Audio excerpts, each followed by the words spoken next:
Welcome back one and all, my name is Eltimar and we are going to be continuing our Let's Play of Torment, Tides of Numenera. Where we left off last time, we were about to go to probably the next area, Surgeon's Slump, although let's take a look at our quests really quickly.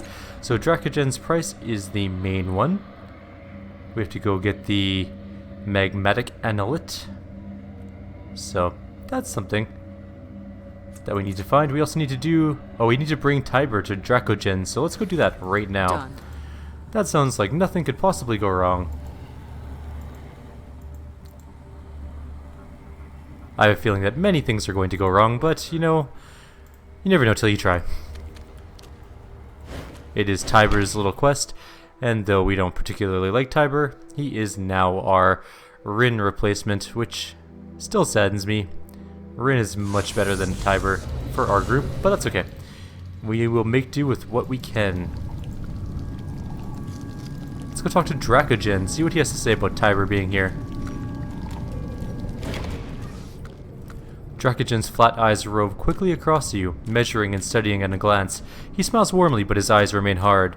You return, and more quickly than I anticipated. Do you have something for me, perhaps? You said you had something to say to Tiber. Here he is. Making a note. He turns to Tiber. Old friend, let us resume our acquaintance, shall we? How is Aving? Did you have a joyful reunion? Tiber's jaw drops. His face goes pale. I don't know. How do you know? His eyes seek yours in mute appeal, as his tangled questions take his breath away from him and leave him, for once, speechless. I'm gonna say nothing. I haven't seen him in years. Oops. Tiber manages at last, staring at Dracogen with a mixture of fear and helpless rage. How do you know him? His fist clenches. Where is he? I really couldn't say, Dracogen says, all concerned. He found me through that ring you gave me in reparation for the incident. I had it turned off and he came running, assuming you were dead. A gentle smile creases his face. I told him I would help him find you in exchange for his services. He arches an eyebrow. But then he vanished. Frankly, I had assumed that Aving found you and reneged on our deal. Aving would never do that, Tiber says hotly, then flushes. He's a man of his word, and well, you have to admit that you do have a fearsome reputation, and Aving wouldn't want to cross you. Dracogen taps his chin. This does present a problem, then. Aving pledged a year of service to me in exchange for certain information, and, well, now he's vanished. I thought of using the paired mind link ring you gave me as collateral in order to track him down, but then I realized that anything could have befallen the poor man here in the bloom, and besides, who am I to stand between two long-lost lovers? Perhaps you might be more inclined to seek him out than I. So here, you can have your ring back. May it be useful to you. He smiles to you and bows. My apologies, but I simply had to make sure of Tiber and Aving. I do so look forward to hear of the successful resolution of our arrangement. I see, so now we have a ring. The ring is plain and tarnished. Tiber rubs it with his thumb constantly, spinning it around his finger. I don't know what it does yet. We'll figure that out later. So we can't go in that door. There's nothing really for us to do here, aside from go to the next area. Oh wait, actually we had one more thing to talk to the Dracogen about. First of all, we have a knife that can cut through that maw and get to the trade district, but we should probably tell Dracogen about that. Grizzler tells me the trade post is gone, devoured. His voice sharpens and his gaze is intense. You've agreed to my terms. Do you now tell me that you cannot fulfill your end of the bargain? I think not. You are resourceful. He frowns. I doubt the trade post is truly gone. You simply need to find another maw that will take you there. Of course. Fine, jerk. I'll do that. I don't like him. He's too hardline. I'm not big on that. I am all about the gray area in life.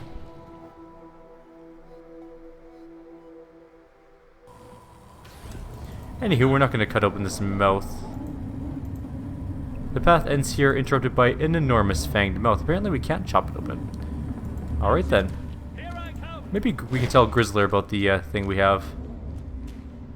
I'm going to show him the trans-dimensional scalpel. Ever seen a weapon like this? Grizzler's eyes widen when he spies the scalpel and he waves it away. Get rid of it, he hisses. Can't you hear how much she hates it? He holds his hands to his ears as if in pain. You don't actually hear anything, but you assume he must be referring to the voices of the bloom, or he's gone completely insane. I've heard of a weapon like that, Grizzler whispers, eyes still locked on the scalpel. Stories mostly. It's been around the bloom for a long time. That knife can cut open her maws if you fix it up right. She don't like it, and she's no friend of the one who wields it. I guess we're not cutting our way into that one, though. So let's go to the next area. Is that a maw? No, that was that weird pustule thing that exploded. That's where we got the scalpel hilt. That's right.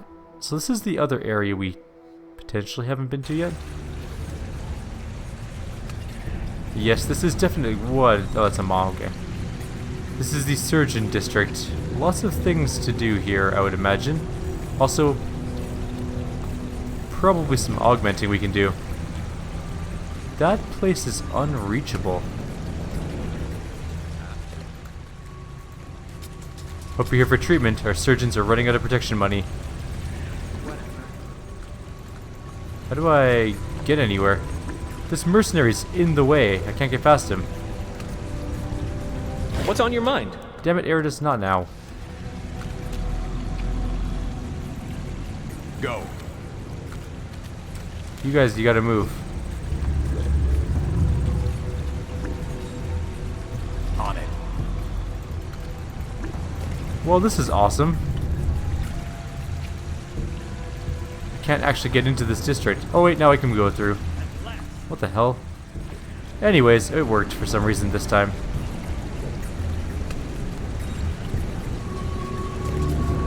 You have business, you talk with who? With Artaglios Irregulars. Alright, Artaglio. Whatever your name is. The features of this once handsome man are sunken and splotchy, the face of anxiety and drink, evidenced by the flagon in his hand. The veins of his nose have broken, giving it a rosy appearance. Any cheer that might have lived in his face is destroyed by the frequent nervous glances over his shoulder. Following his gaze, you see a knotted mass of bloom flesh surrounded by waving tendrils, some distance away. He looks over to you, his eyes lingering on your cast-off tattoo. He takes a slow, deliberate drink. Come looking for soldiers, have ya? You found us. Want a kingdom overthrown? A tomb robbed? A caravan guarded? If you got the shins, then you come to the wrong place. Artaglio's irregulars are not ready to serve. Go hang. Then he reconsiders. Fine, what do you want? What are you drinking? This is Astarian rum, one of the finest and deadliest concoctions I've found in my travels across this land. It's like being smothered in a blanket of soft fur and drowned in love. It can strip the gloss off just about any material you care to name, too. Most people can't drink more than one mug, let alone two, even if these brave soldiers find it hard going. But you, I challenge you to match me and I'll match you. Put that vaunted cast-off constitution to the test. I mean, we can certainly try. It burns on the way down. He wasn't kidding about his harsh qualities, but he fails to mention the acrid sting it puts in your nose. Tears spring to your eyes, but you manage to swallow it all. Artaglio beams broadly. Have another? Yeah, let's do it. We got this. I have lots of might. It doesn't go down any easier than the first. In fact, it's a little tougher, but you manage to choke it down, and though your stomach rebels, you're able to keep it under control. Most people can't handle one mug, let alone two. Even these brave soldiers, he gestures to the crowd around him, irony inflecting his voice. Even these mighty warriors find it hard going. But you, I challenge you to match me and I'll match you. Do it again? Alright. Oof. We're at 80% now. You're not sure how much you've had to drink, but Artaglio is as good as his word, matching you shot for shot. At last, though, he aims a drink for his face, misses and falls to the ground, howling with laughter. His troops cheer you and share your laughter at his expense. He gathers himself at last, pulling him from the ground and says, Cast-off, you are better than any of your kind I've ever met. From this day forth, we are Mug Brothers. Mug Brothers, you get one favor from me. Ask quick before I forget. What do you got to offer? Shins, Numenera, Ranard. Sir? Fine then, Shins or Numenera. Better yet, how about a favor to be named later? Numenera or a favor? I'll think of something later. In the meantime, I got more questions. After all that rum? Oh, Cast-off, you're a cruel one. I think you're missing something. I'm going to give him back the company's standard. The conversations around the slump die down. Artaglio's soldiers look at you, at each other, at their commander, and at the standard that Artaglio takes from you and unfurls. He unfolds it reverently, momentarily taking his eyes from the maw. The standard is stained from the Murden's trash heap, bloody and torn, but he holds it as if it were an infant. His face and voice lose their ironic, cynical edge. I am in your debt, Castoff. I truly am. Name your price. I need no repayment. He sighs. You're one of those, are you? Shiny thin steel armor, nobility dripping from every orifice. The work is its own reward type. Let me give you some free advice. When someone offers you a repayment for a dangerous task, accept. Self-satisfaction doesn't spend. Why do you keep looking over at that knot of bloom flesh? The maw? No reason. I just don't like the way the damn thing looks. I don't like the way it sounds. He takes another drink.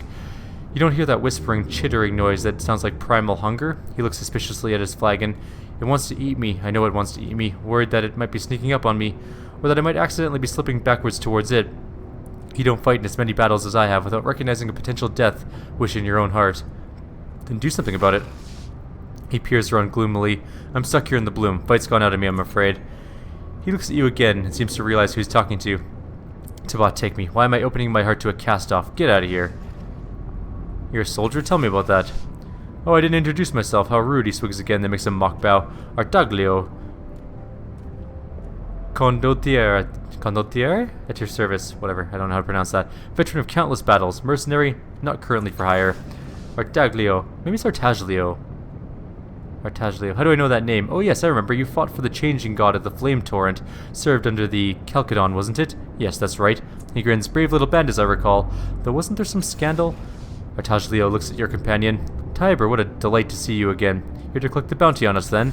A bounty? How much? He gasses himself as he sees Artaglio's face harden. No need to worry. Not my line at all anymore. These days I'm an advisor to my employer here, but... His eyes light up, eager for gossip. But tell me, what was it you did to warrant your price? Did you turn on the Calcadon? Make off with the pay wagon? Romance someone you shouldn't have? Nothing so dramatic. We took our objective, and then we deserted. Simple as that. He turns to you. And you're telling me you're not here to collect on that? Just a cast-off passing through, eh? No collection to the Calcadon? I don't care about any of that. I just want some questions answered. Like what? That's it. We're good. Sure. Let's go talk to Orthfong. That's one of the guys from the place that, it's the sanctuary place, I think. Mielavest, isn't it? I think so. You see a tall, nervous man pacing back and forth. His hair is a mess, his clothing stained with food and chemicals. His left eye is an engraved orb of metal, and you can hear it whirring from a distance. He casts fretful glances all around the space, as if waiting for someone or something. Do I know you? He peers at your tattoo, then at your face. You seem vaguely familiar. Perhaps I've seen you somewhere before. My name is Orthfong. No, this is Alagurn's guy. Right, you left a note for Alagurn at the Order of Truth, didn't you? He closes his mouth tightly. I did. Its contents are Alagurn's business, and unless he is here with you, I'm afraid I simply cannot speak of his business. I'm sure you understand.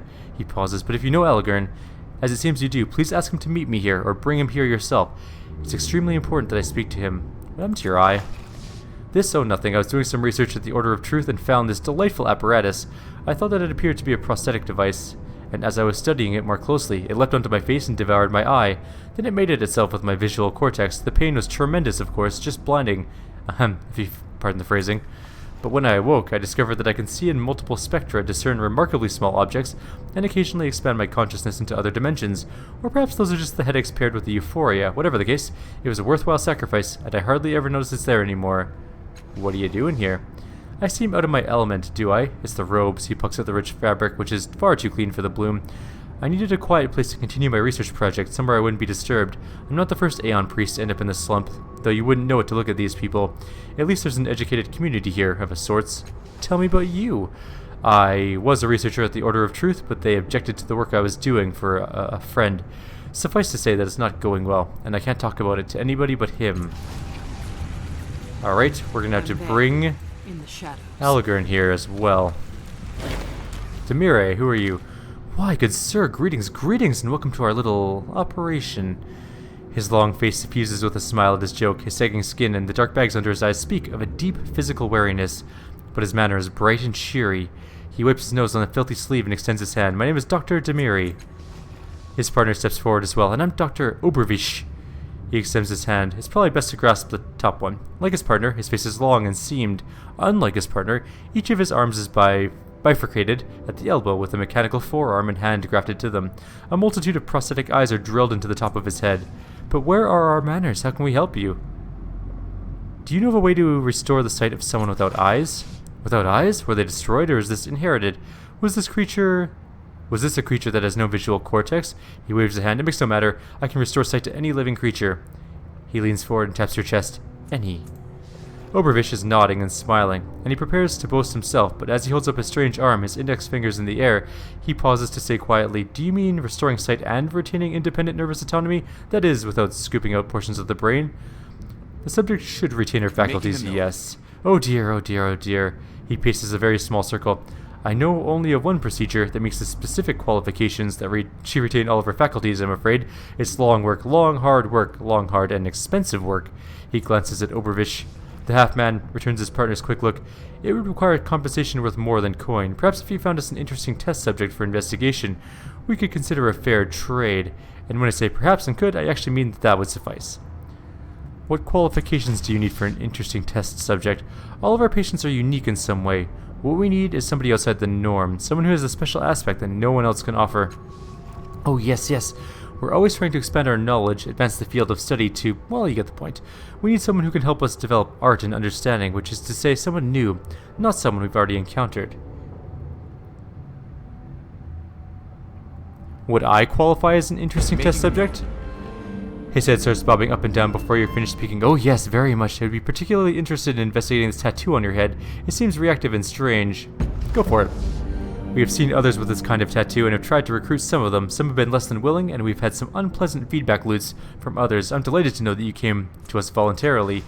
He shoots a sidelong glance at Matkina, or at least cooperatively. She shrugs. I warned you. You ignored the warning. He winces and rubs his side. He moves behind you, placing you between Matkina and himself. If you're ready, let us begin the investigation, shall we? The first order of business is an injection. Your consciousness swims into a dreamy half-haze, objects taking on a luminous rainbow-tinted beauty. A sense of great satisfaction fills you, a rush of pleasure through your veins. Only when Obervish leans over you with a scalpel and begins to cut, you feel only a slight tugging, and the bead of your blood stuck to the edge of the scalpel makes you want to weep for its transient beauty. Eventually, you drift into darkness. We lost 1 hit point for that. A distant thunder summons you back into consciousness. Your eyes blink blearily open, and you see Numenera's face peering into your own. You feel as though you've been torn open, your mind stripped, and something indefinable snatched away. A sense of loss pervades your being. You are a model client, simply fantastic. I can also tell you with 90% certainty that almost all of your organs are back to where they should be. He beams, clearly proud of his work. Incidentally, you're completely impotent, and will never be able to father any children. I hasten to add that you were like that when we started. My good colleague has forgotten to tell you, but you may experience dizziness, nausea, some bleeding for a short time. Nothing to be concerned with. He clears his throat. We've uncovered some interesting facts around your tattoo, if you'd like to hear them. Sure, tell me.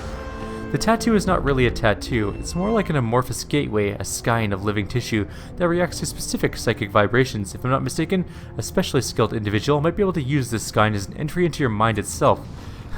Who's to say there might not be somebody nearby that already has? He curses, though his words sound more like someone who has never learned the hang of the business. We should have checked for that while we were in there. He turns to you.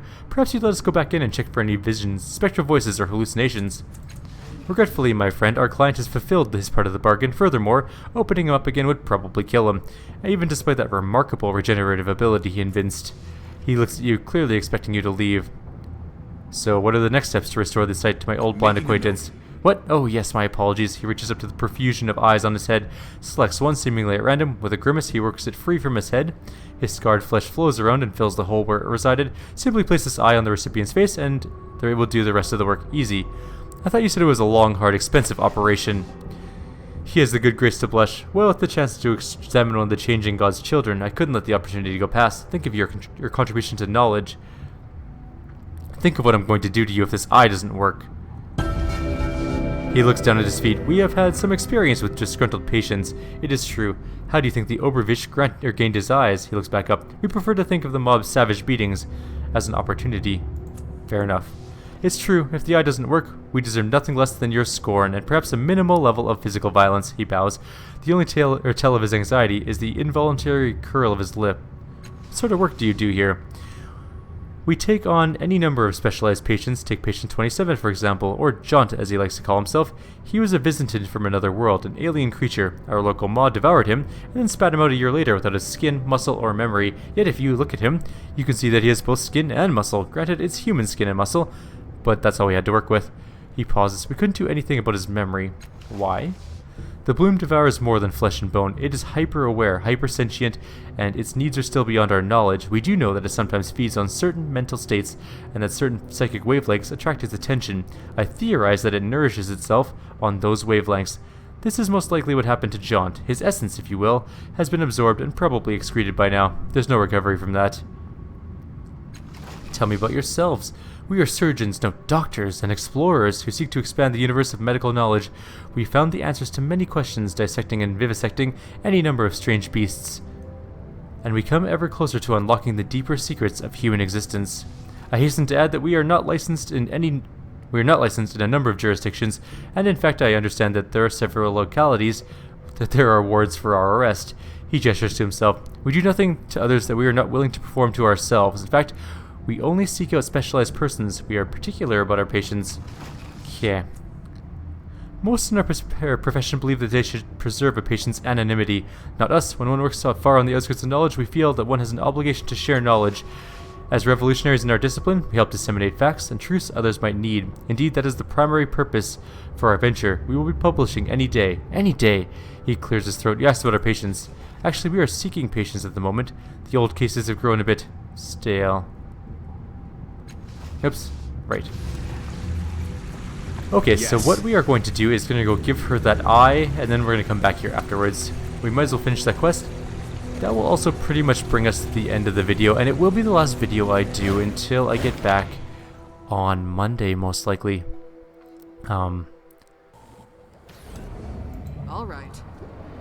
I have a family thing Monday night, so I won't be around for that, but I should be able to do a couple of videos prior to that, and hopefully that will work out in the way I'm thinking it will. Where am I going? It's this one. Yes. So I'm hoping to get at least a couple of videos done on Monday for us. There will not be any more lunchtime Let's Play of Antharian until Tuesday when I return to work, as that is a lunchtime thing for workdays, and it is a long weekend, so there's no Friday video. Fair enough. And there is no Monday video because of Good Friday and Easter Monday. At least in Canada, so... Her head tilts at your footfalls, her lips smack as she scents the air. Why do you return? What have you brought to poor Skudra? I have an eye for you, and I'm going to press Obervich's eye into her face. Sweet sight returns. I welcome it, my friend. Ugh! The eye begins to burn into her flesh, extruding small legs that heat and twist as they burrow deeper into the meat and bone of her head. She claps her hands over the eye, instinctively scrabbling at the invasive device, and you recognize the titanic act of will it takes for her to let the eye do its work. Her trust in you must be great, or her need for vision desperate.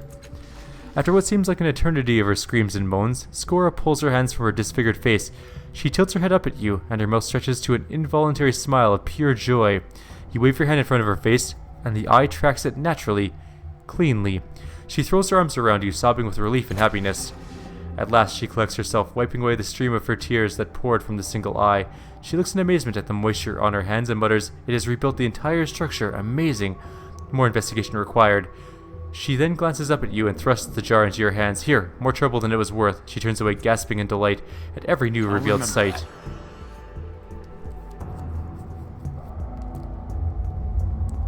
Yes. And that is it. So what is the wind exactly?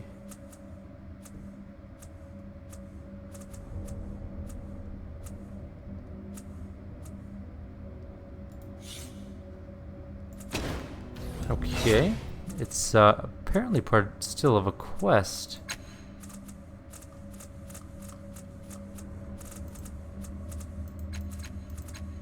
Although, also apparently not part of a quest we currently have, so there must be a quest later on we need it for.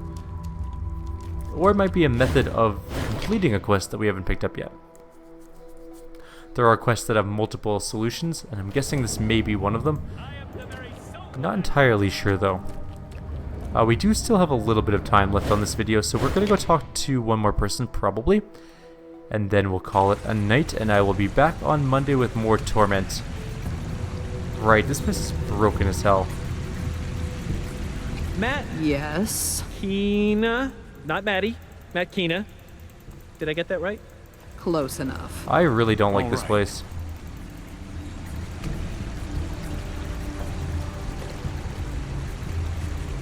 Action! Here I come! It's really broken because of that stupid guard.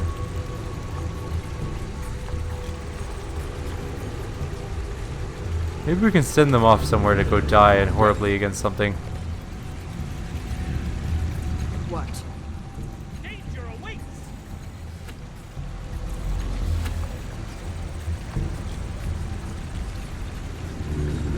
Anyone got a teleporter or something that teleports us?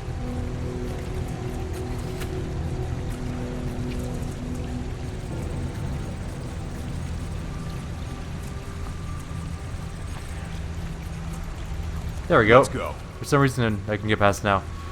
Anyways, let's talk to Jaunt. The skin of this broad-shouldered man looks blotchy, even patchwork. It slumps from his frame, as if he has lost a great deal of weight. He bobs his bald head in greeting to you as you approach, and his neck moves like it's broken. Yet he seems to be in no pain, and his movements are quick and assured. His voice is sonorous, but fluting, with a strange buzz that grates on your nerves. Greetings, Sojourner. You stand with Jaunt. Perception. You can't help but notice that this gaze continues to steal over towards the band of soldiers gathered around the cask. The muscles of his face twitch and bob as he does so. Why do you keep looking at the group of men? He laughs, the sound like saw and steel.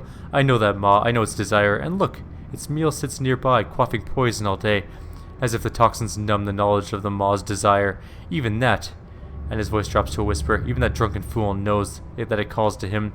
His voice returns to normal, its grating register. It's a good day when it happens. Why is that a good thing? These soldiers, do they ask you for coin when you enter? Do you not see how the slump operates? He gestures with his strangely jointed arm. Over there, the good surgeons, they pay half their earnings to these bullies. She and there brews new experiments for the soldiers as they grow bored. They say they are here for our protection, but they are truly here for our labor. They make slaves out of us all so they can buy their poisons. He shakes his head. If the Memovira still rules, we need not to fear Artaglio's men. What happened to your skin? He gestures in the direction of the soldiers. Do you see that mob beyond them? The tongues there? They once seek me out, and I, bedazzled by them, gave myself to their taste. He shrugs, sending a ripple through his loose-fitting skin. I awake sometime later. Agony is my lot, he nods solemnly. The maw has stripped me of my skin and stolen my muscles. It has eaten my memories, and I do not recall who I am before or where I come from, or even my own appearance. All I know is pain. If the good surgeons, Numenera and Obrovich, are not watching, I am dead. They give me new muscles they make themselves. They grow me new skin made from dead men and sew it on. They cannot match the old frame perfectly, but they tell me I am a fascinating case, not human. He pulls at some of the loose skin, oblivious to how painful it seems. No longer visitant, yes, now a resident. But they cannot save my memory. The bloom is sated on me, my thoughts and dreams and other things caught up in its fabric. I am content. What else can you tell me about Numenera and Obrovich? They work miracles, those two. If you are of interest to them, he looks at you keenly. If you are of interest to them, they bring fearsome knowledge to understand you. Tell me about yourself. I have the pleasure of being Jaunt. I believe it is a pleasure. I do not have a memory any longer, and so I do not know how the future remembers me. The burden of knowledge is gone. What can you tell me about the soldiers over there? Angry men, always drinking, always armed. Best to approach with caution. Smile, hands open. He opens his mouth and snaps it shut. But to speak nothing is my policy. Goodbye, Jaunt. Good to know. I kinda just wanted a store, really. Let's try Boris. This young man's beauty shines even through his grimy face and his tattered clothes. His eyes are wide and staring, electric blue, and the movements his fingers trace through the air look like birds in flight. He snaps out of his reverie and grins at you. His teeth are even and white against his brown skin. Upon closer examination, you see that his rags were once fine fabrics, carefully and expertly stitched. He greets you with an easy familiarity, like an old companion. His voice is smooth and educated, mellifluous and soft. Hello, friend. My name is Boris. Can you spare 200 shins? Sure, why not? Oh, really? Thank you. This has made my night. I won't forget your generosity, friend. When I get back on my feet, you'll get this back with interest. I doubt it.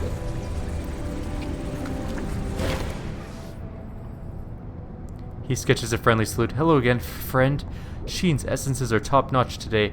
I can hear her in there muttering. That's always a good sign for me. You mean she has something special brewing? An idea strikes him. You should try her essences. They'll change your life. He stops for a moment. But wait after I bought mine, alright? His good move is infectious. Anyway, what can I do for you? You have questions? No, I don't. Are you a store? Really, all I want is a store. When she turns, you realize the thing you had mistaken for a bundle of sticks and twine is a woman, an impossibly thin woman, her face all angles and lines, her arms summer twigs. Her clothes drape across her like sailcloth, and though her face is young, her eyes are old. Old. Her hands are pitted and scarred from alchemical processes, the apparatus for which stands in dizzying profusion behind her. She does not meet your gaze as she greets you, but her eyes rove across your body, watching and weighing. Traveler, the shop of Sheen lies open before you, essences distilled, drops for quaffing, experiences delivered, one mouthful at a time. Well, let's see what you got. You have the essence of bravery, Seric's essence, an impure essence, thousands of years of rest. Cool. An essence of knowledge. Oh, cool. I want one of those. It gives you a +1 training level to a lore skill.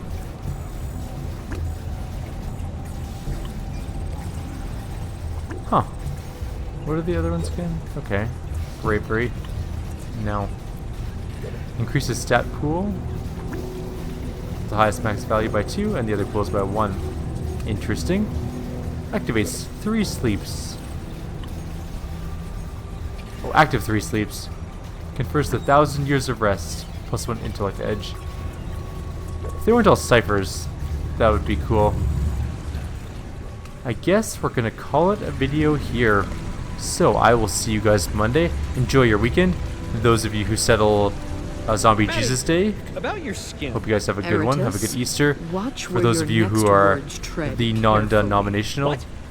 Where do they types go of now? religions, enjoy whatever holiday you guys always getting celebrate. For those of you who don't have religion, enjoy your long weekend if you get one. If you work in jobs that you don't get stat holidays off, sorry. But you get stat pay, so I mean that's something, I think. Depends what country you're in, I guess. And for everybody else, just enjoy yourselves. Take care, everyone. And I will see you all later.